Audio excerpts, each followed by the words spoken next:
जैन साथियों, भारतीय जनता पार्टी देश में आरक्षण को खत्म करना चाहती है। पूरे लोकसभा के चुनाव के दौरान हम लोगों ने एक एक रैलियों में, सभाओं में देश की जनता को जागरूक किया और यही कारण था कि बीजेपी 240 पे रुक गई। 400 तो छोड़िए, अगर 300 भी आ जाता तो आज भारत का संविधान खत्म करने की प्रक्रिया शुरू हो जाती, आरक्षण खत्म करने की प्रक्रिया पूरी तरीके से शुरू हो जाती।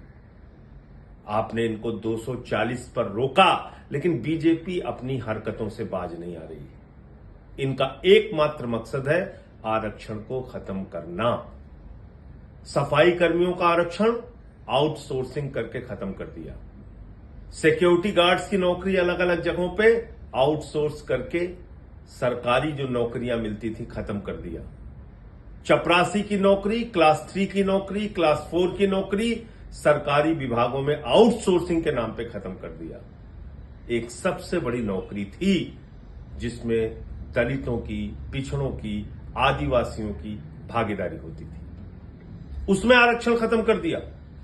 आईएएस का आरक्षण खत्म, लैटरल एंट्री के जरिए सीधे आईएएस बनाए जाएंगे, ये मोदी का मकसद है। अब तक 63 आईएएस लैटरल एंट्री के जरिए प्रधानमंत्री नरेंद्र मोदी ने बनाए हैं। ये गुनाह किया है भारत के प्रधानमंत्री नरेंद्र मोदी ने और उनकी पार्टी भारतीय जनता पार्टी ने। बीजेपी बेनकाब हो चुकी है। 63 आईएएस बगैर आरक्षण के भर्ती किए गए। किस आधार पर भर्ती किए गए? अभी 45 आईएएस की भर्ती और करने के लिए, लैटरल एंट्री के जरिए करने के लिए, पिछले दरवाजे से करने के लिए इन्होंने विज्ञापन निकाला। किस आधार पर आपने निकाला?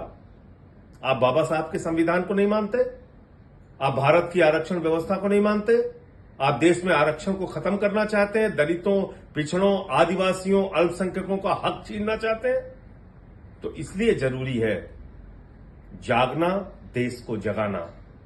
आज मजबूरी में आप सब ने इतना हल्ला मचाया, तो मजबूरी में अभी ये पता चल रहा है कि फौरी तौर पे लैटरल एंट्री करने का आदेश रद्द किया जा रहा है। लेकिन सावधान रहिएगा, मकसद है आरक्षण को खत्म करना। और एक एक चीज का हिसाब मांगिएगा।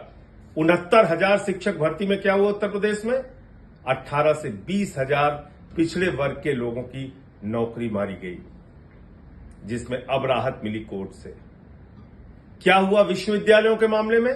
देश के 40 केंद्रीय विश्वविद्यालयों में 80%, 90% एससी, एसटी, ओबीसी के और यहां तक कि फिजिकली हैंडीकैप्ड लोगों के आरक्षण के हक मारे गए हैं।